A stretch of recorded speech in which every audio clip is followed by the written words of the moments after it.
Bonjour à toutes, bonjour à tous et bienvenue au Forum du Patrimoine. J'ai le plaisir d'animer cette quatrième série d'émissions en direct du Salon international du patrimoine culturel qui se tient à Paris. Cette série d'émissions est organisée par le magazine Atrium et Atelier d'Art de France avec le soutien de la Fondation France Bois Forêt pour notre patrimoine. Le plateau s'agrandit et je reçois cet après-midi 4 invités qui viennent échanger autour de la question de comment se former et comment devenir un professionnel du patrimoine aujourd'hui. Donc à mes côtés, j'ai monsieur Judicaël de la Soudière-Nio. Bonjour. Bonjour. Vous êtes architecte du patrimoine et enseignant à l'école de Chaillot. Exactement. À côté de vous, bonjour. Bonjour. Amélie de Ronzeret. Vous êtes directrice du campus Versailles, patrimoine et artisanat d'excellence. Tout à fait. Bonjour. Bonjour. Anne Pasquet, bonjour. Bonjour. Vous êtes chef de projet patrimoine et cœur de ville de Autun. C'est ça. Et enfin, monsieur Yann de Carnet. Bonjour. Bonjour Oriane. Vous êtes président du GMH, le groupement d'entreprises de restauration des monuments historiques. Exactement. Pour commencer cette discussion, je vous propose de parler des formations techniques du patrimoine, donc les formations pour devenir artisan d'art et entrepreneur. Alors il y en a beaucoup, donc on va peut-être pas les citer toutes ici. En l'occurrence, nous sur l'Académie de Versailles, qui est le territoire du campus. Donc pour résumer en quelques mots ce qu'est le campus, c'est un lieu de formation, d'innovation, d'éducation et de sensibilisation au patrimoine et à l'artisanat pour tous les âges, et également un réseau d'établissements qui s'étale globalement sur tout le territoire des Yvelines, du Val d'Oise, de l'Essonne et des Hauts-de-Seine. Donc ça fait un grand territoire, c'est la plus grande académie de France. Et on compte beaucoup de formations sur tout le territoire et même sur tout le territoire français, hein, clairement, qui vont du CAP en passant par le BP, en continuant au-delà jusqu'au bac plus 5, ingénieur conducteur de travaux. Donc il y a vraiment beaucoup de formations qui existent en lycée, en CFA, enfin dans beaucoup d'établissements différents. Et nous, on essaye au campus de sensibiliser aussi les jeunes générations dès le plus jeune âge pour qu'ils puissent avoir connaissance à la fois de ces métiers, parce que parfois les jeunes ne les connaissent plus, tout simplement. Et donc on organise par exemple des plongées en savoir-faire où ils viennent rencontrer des professionnels, où ils viennent un tout petit peu commencer à s'initier à la matière. Et puis on a des moments de sensibilisation en classe. Et ensuite, on accueille aussi des étudiants. Donc, en l'occurrence, ils sont là aujourd'hui, les étudiants des métiers de la construction et du patrimoine, qui est un diplôme universitaire qui est logé au campus Versailles. Donc voilà, les formations sont très nombreuses, mais on en a une directement logée au campus, qui se fait en alternance d'ailleurs aussi. Et donc, ils peuvent continuer sur une licence professionnelle à l'université de Cergy. Je vais laisser Yann compléter ces formations techniques, mais voilà. Je crois qu'Amélie t'a fait un bon tour d'horizon. Pour compléter un petit peu par rapport à la question, donc comment on devient professionnel du patrimoine, avant tout, Amélie l'a suggéré, c'est la matière. C'est-à-dire le premier point, c'est pour un jeune ou un moins jeune, hein, quand on est en reconversion aussi, devenir professionnel du patrimoine, c'est une très bonne idée et on sera tous ravis d'accueillir de nouvelles compétences. Mais déjà, c'est de comprendre et de savoir quelle est la matière qui m'attire. Qu'est-ce que je veux toucher comme matière ? Et il faut faire très attention parce que des fois, on l'a vu nous dans les entreprises ou même, je pense, au niveau de Versailles, qu'on a des jeunes qui arrivent en disant je veux être tailleur de pierre, la pierre ça me passionne, et en fait ils découvrent plusieurs métiers et ils repartent en disant en fait je veux être menuisier, j'ai découvert le bois, ou inversement je voulais être menuisier, je reviens, je veux être tailleur de pierre parce que j'ai eu un déclic avec cette matière-là. Donc la première recommandation, c'est d'aller au contact, d'aller sur les journées portes ouvertes qui sont organisées, que ce soit au niveau du campus, que ce soit des universités, que ce soit des salons professionnels aussi, puisque au niveau du GMH, mais aussi au sens large, au niveau des différentes fédérations, la fédération du bâtiment, on organise des événements, les coulisses du bâtiment, des journées portes ouvertes, où on va pouvoir venir tester la matière. Et on fait venir les écoles, mais pas que. En lien avec le Pôle emploi aussi, on fait venir des gens qui sont en reconversion professionnelle et qui vont découvrir nos différents métiers, qui vont pouvoir pratiquer, comme on le fait aujourd'hui au salon, comme on l'a fait hier, les différents métiers et se dire, bah voilà, c'est ça qui m'intéresse, c'est ça qui me convient.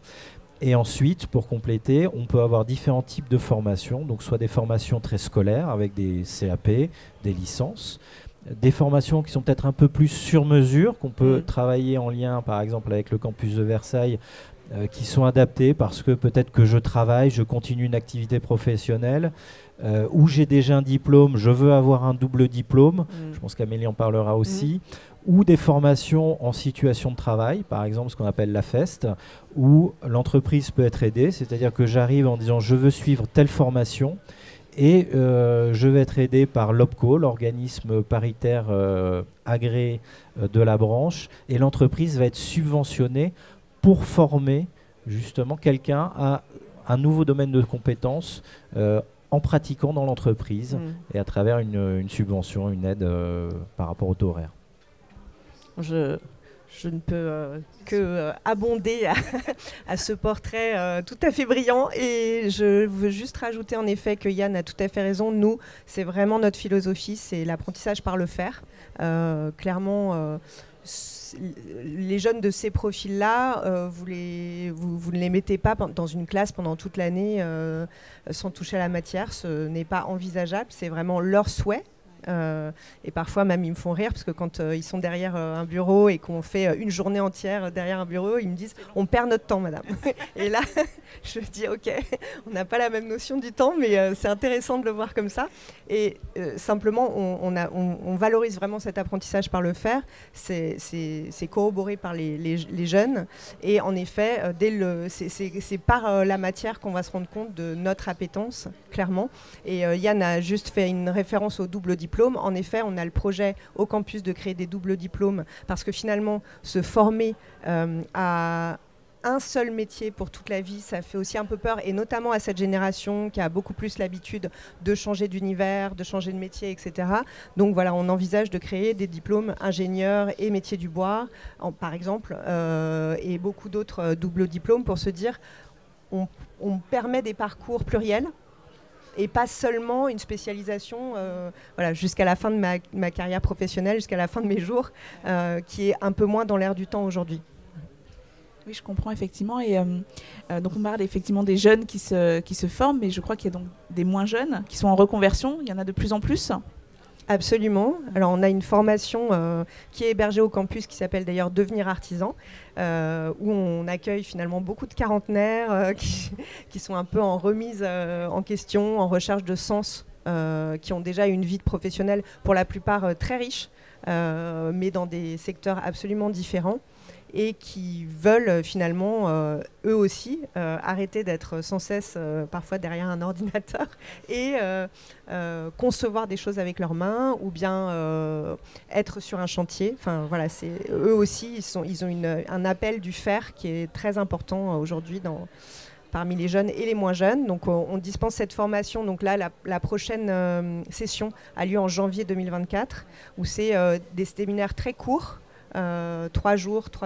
Donc c'est 3 fois 3 jours sur 3 mois, pour s'interroger sur est-ce que je veux vraiment aborder ce secteur, pourquoi je suis faite dans ce secteur du patrimoine et de l'artisanat, et il faut l'aborder en le connaissant parce que c'est un secteur assez spécifique, mais on a énormément de demandes, et c'est pour ça qu'on a créé cette formation. Alors c'est pas une formation au geste, il faut la coupler à une formation au geste. Si on veut être tailleur de pierre, clairement là on n'apprend pas ce geste pendant cette formation-là, mais ça permet de l'accompagner d'une sorte de, ce qu'on dit aujourd'hui les soft skills un peu, c'est-à-dire tout ce qu'il y a à connaître autour de ce geste, parce qu'on n'est pas seulement, quand on devient artisan ou qu'on devient professionnel du patrimoine, on ne fait pas que qu'être tailleur de pierre. Il faut aussi avoir sa propre entreprise souvent, être entrepreneur donc, ou bien recruter, ou bien s'intégrer dans une équipe, manager. Enfin voilà, tout ça, c'est aussi des choses un peu particulières à apprendre, et qu'il est mieux d'appréhender avant de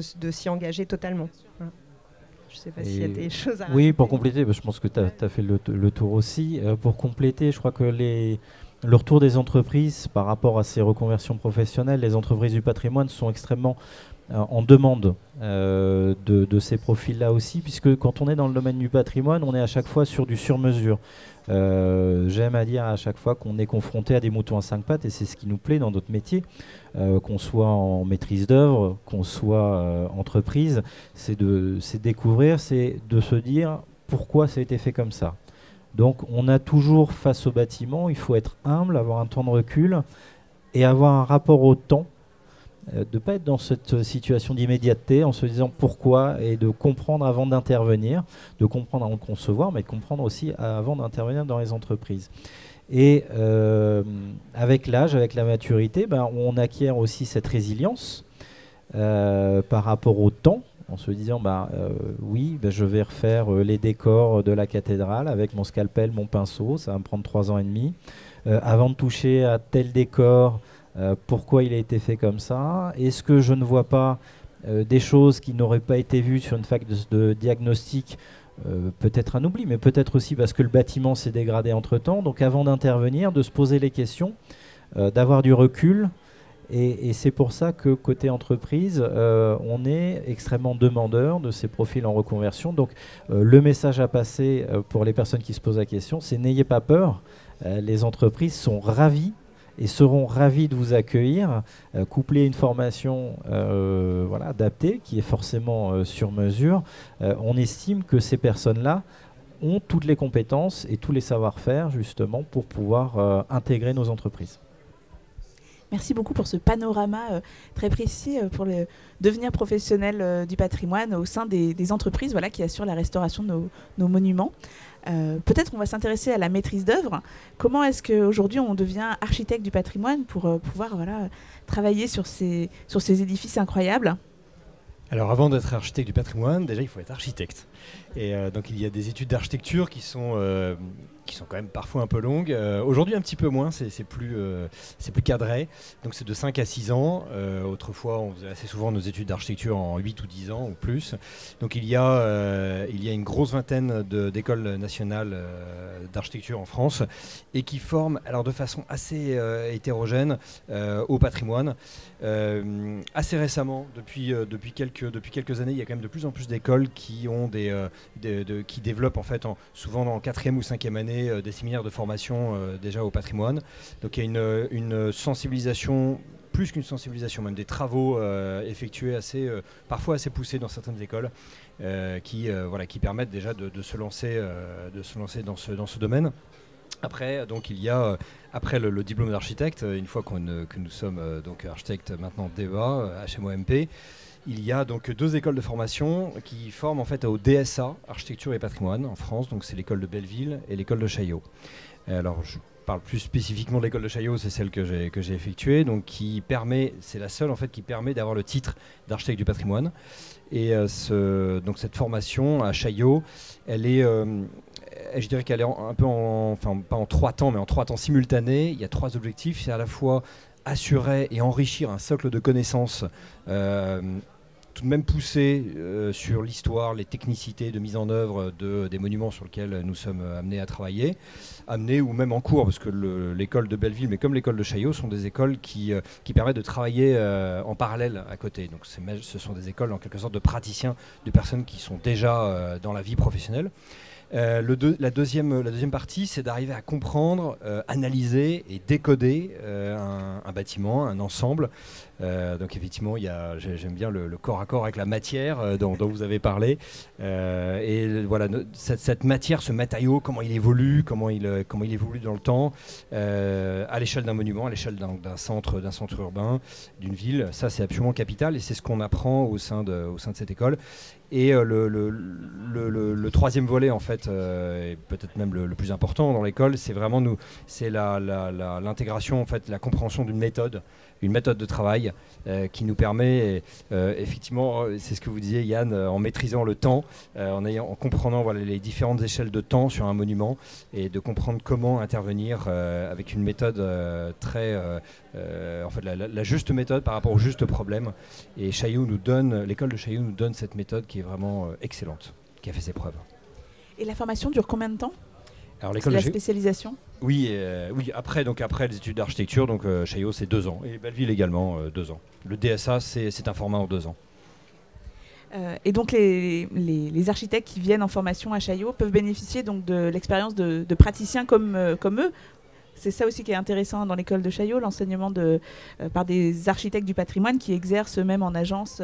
Exactement, ouais, tout à fait, exactement. Donc il y a, alors il y a à la fois ce qui est bien, c'est qu'à l'école de Chaillot, alors il y a des praticiens, comme vous dites, architectes du patrimoine, architectes, il y a beaucoup d'architectes qui ne sont pas architectes du patrimoine et qui travaillent sur le patrimoine. Il ne faut pas les oublier. Et des architectes en chef des monuments historiques, architectes des bâtiments de France également, fonctionnaires. Mais il y a beaucoup en fait de spécialistes scientifiques, historiens de l'architecture, historiens de l'art qui nous enseignent chacun de leur spécialité, la spécificité du patrimoine. Et en fait, c'est par cette polyvalence, par cette compréhension globale que nous arrivons à bien intervenir sur un bâtiment. Tout à l'heure, Amélie disait que les jeunes avaient du mal à rester dans un bureau et à écouter des cours un peu magistraux. Est-ce que les architectes du patrimoine, c'est ça aussi? C'est que des cours magistraux? Non, heureusement non, effectivement il y a beaucoup de pratiques, heureusement bien sûr, notamment vraiment sur l'édifice même, il faut le toucher, il faut le comprendre, il faut voir de quelle matière il est fait, et surtout que ces matières sont vraiment extrêmement diverses, et puis d'autant plus avec les 2 derniers siècles d'industrialisation, on a plein de nouveaux matériaux à comprendre, c'est pas que je dirais la terre cuite, le béton, la terre crue et la pierre, pardon, c'est bien au-delà, donc oui, il y a ce corps à corps qui est absolument indispensable. Le métier d'architecte, heureusement, il est assez polyvalent, il est même très polyvalent, et en termes si vous parliez justement est-ce que c'est que derrière un bureau, que derrière... Non, heureusement, il est très polyvalent. Néanmoins, quand même, il n'y a peut-être pas tout à fait assez de pratique, et donc nous nous encourageons à faire aussi des enduits, des stages de pierre de taille, des stages de vraiment mettre la main à la pâte pour de vrai, et pas seulement pour savoir comment c'est monté. Et d'ailleurs, de cette façon-là, on arrive à bien aiguiller ou bien diriger nos entreprises sur les chantiers. Et les entreprises sont ravies quand elles peuvent accueillir justement des architectes en formation pour pouvoir justement leur montrer et leur faire comprendre le quotidien des entreprises et les problématiques qui sont rencontrées. Et souvent, quand on retrouve ces architectes ensuite derrière, côté maîtrise d'œuvre, en face sur les chantiers, on a des architectes qui comprennent bien les problématiques de réalisation, et souvent du coup le chantier en lui-même, la réalisation du chantier s'en ressent, et c'est bénéfique pour tout le monde. On sent qu'il y a une synergie quand même aussi. Oui, et du coup ça crée vraiment une synergie. Ouais. Alors, à propos de synergie, en fait, il y a pas mal de personnes qui viennent du monde de l'entreprise, notamment des charpentiers, des tailleurs de pierre, des sculpteurs aussi. Sculpteurs pas mal parce que la sculpture, c'est un métier du dessin, beaucoup. Et donc, il y a pas mal de sculpteurs qui viennent à l'architecture. Et vice-versa, il y a aussi des architectes qui en ont un petit peu marre de faire un tout petit peu trop d'informatique, puisqu'il y a quand même une bonne partie informatique dans notre métier, même si elle n'est pas si... parfois, elle peut être savoureuse, et qui vont dans le domaine de l'entreprise. Donc, il y a vraiment des échanges relativement régulier, et ce qui est bien dans nos 2 métiers, dans nos 2 ensembles de métiers, c'est la polyvalence qui permet justement ces échanges quand quelqu'un dans sa vie ne s'y retrouve un peu moins dans le travail qu'il a à faire. Oui, c'est un peu le système de passerelle dont on parlait tout à l'heure. Absolument. Absolument. Et du coup, nous, on a à cœur, en effet, d'essayer de créer des binômes. L'école d'architecture de Versailles est juste en face du campus, donc l'idée, c'est aussi de créer des binômes avec nos élèves pour pouvoir justement créer cet échange dès le départ, et puis pourquoi pas créer des affinités, et puis sur les chantiers faire que quand les gens se recroisent, ils comprennent les problématiques de l'autre. Et ça, je pense que c'est le début de l'ouverture et de l'harmonie de la vie professionnelle. C'est un idéal, mais c'est un moment où il faut que les choses se crantent quand ils sont très jeunes aussi. Quand je parlais de passerelle, il y a pas mal d'architectes aussi qui vont vers la maîtrise d'ouvrage. Il y en a de plus en plus.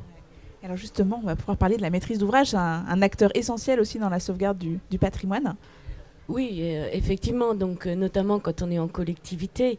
Là, je vous entendais parler de formations qui sont quand même relativement structurés et qui permettent à beaucoup de profils différents de pouvoir s'exprimer et arriver à avoir un diplôme qui soit idoine par rapport à leur profession. Quand on travaille en collectivité, c'est vrai que nos formations sont très différentes et extrêmement diverses. Et on n'arrive pas forcément au travail de coordination avec la maîtrise d'œuvre et les entreprises, en général dans un premier temps de nos métiers. On est des fonctionnaires, nous, donc effectivement on peut rentrer dans la fonction publique par des concours qui sont soit liés aux filières techniques, soit aux filières administratives, soit aux filières culturelles. Donc on a l'ensemble de ces champs. Et moi, je viens de la filière culturelle, en fait. Mais d'autres de mes collègues vont venir des filières techniques ou administratives. Et à un moment donné, quand on est sur ces métiers de coordination autour du patrimoine et de sa restauration, mais aussi de sa transmission, de sa médiation, de la sensibilisation des habitants au patrimoine, tous ces champs vont finir par se cumuler. Et ce sont plus à terme des métiers qui sont liés à la sensibilité de chacun, plus qu'à une formation qui soit prédéterminée. Oui, il y a une appétence peut-être d'abord pour le patrimoine qui fait venir vers... Voilà, qui fait venir vers ces métiers en fait, du patrimoine quand on travaille en collectivité. Et ensuite, on se forme un peu sur... Alors, sur le tas, on se forme sur le terrain, clairement, ou derrière notre ordinateur aussi, parce que quand on est du côté maîtrise d'ouvrage, on a aussi tout le travail autour du marché public, du financier, l'organisation administrative, une relation au temps aussi qui est très différente de la vôtre, et on essaie de comprendre et d'assembler ces différents temps qui parfois peuvent être incompatibles. C'est-à-dire le temps de la restauration, de la compréhension du bâtiment, mais nous, on est aussi également soumis au temps politique. Et notre métier, c'est aussi d'arriver à organiser au mieux entre nos élus et les entreprises, les architectes, de pouvoir trouver les meilleures coordinations pour gérer un calendrier de travaux au plus juste. Mettre de l'huile dans les rouages ? Exactement. Donc, en fait, on a un métier de médiation aussi. Écoutez, je vous remercie voilà. tous les trois. Tous les quatre, pardon. Est-ce que vous voulez ajouter quelque chose dont on n'aurait pas... On a fait un peu le tour, effectivement, côté... Écoutez, dans ce cas-là, j'annonce, il y a les 17 et 18 novembre au campus Versailles, il y a un festival qui s'appelle Perspective, où justement, je sais que vous avez une table ronde à ce sujet cet après-midi. C'est tout ce que l'environnement et la transition écologique imposent ou proposent à ces métiers de l'artisanat et du patrimoine. Donc voilà, c'est un événement ouvert à tous et les jeunes particulièrement, je pense que c'est important de les inspirer. Alors peut-être comme on est sur les annonces, effectivement, de rappeler aussi qu'au niveau de la fédération du bâtiment, donc tous les ans sont organisées les coulisses du bâtiment qui permettent aux jeunes de venir découvrir les chantiers qui sont réalisés par les entreprises, que ce soit dans le domaine du patrimoine, mais aussi dans le domaine de la construction au sens large. Et donc chaque FFB au niveau départemental met à disposition des écoles qui le souhaitent gracieusement des bus pour pouvoir venir sur les chantiers et découvrir les chantiers. Donc que ce soit les enseignants, les proviseurs, normalement les proviseurs de ce qu'on appelle CPE maintenant je crois de chaque école reçoivent un courrier au niveau du collège et du lycée pour dire voilà, la fédération du bâtiment du département organise cette manifestation-là, voilà les chantiers qui seront visitables. Et j'incite aussi les professeurs parce que des fois les proviseurs ne relayent pas toujours l'information, les professeurs sont demandeurs, à ne pas hésiter à contacter directement la fédération du bâtiment en disant ça m'intéresse, est-ce que vous pouvez me communiquer le courrier pour pouvoir, on va dire, engendrer, initier le mouvement auprès des écoles. Et puis il existe des salons aussi, pour preuve, au niveau du GMH en région sud, on a participé à un salon bâtiment, on a eu 1300 jeunes qui sont venus sur nos stands du GMH pour toucher la matière en une journée. C'était fatigant, on va dire, mais en tout cas passionnant, et de voir que les jeunes en face de nous, on avait les métiers du numérique, mais on a eu énormément de jeunes, donc 1300 qui sont venus et passionnés par nos métiers et pour découvrir la taille, les badigeons et tous les métiers autour du patrimoine. Donc il y a encore une réelle appétence pour nos métiers. Oui, ce sont toujours des métiers qui attirent et on est bien content de pouvoir le souligner. Merci beaucoup à tous les quatre. Merci beaucoup. Je vous invite à retrouver cette émission ainsi que toutes celles tournées dans le cadre du Forum du patrimoine sur notre plateforme YouTube, la chaîne Atrium. Et vous pouvez également venir nous écouter en direct depuis les allées du Salon international du patrimoine culturel. Merci et à bientôt.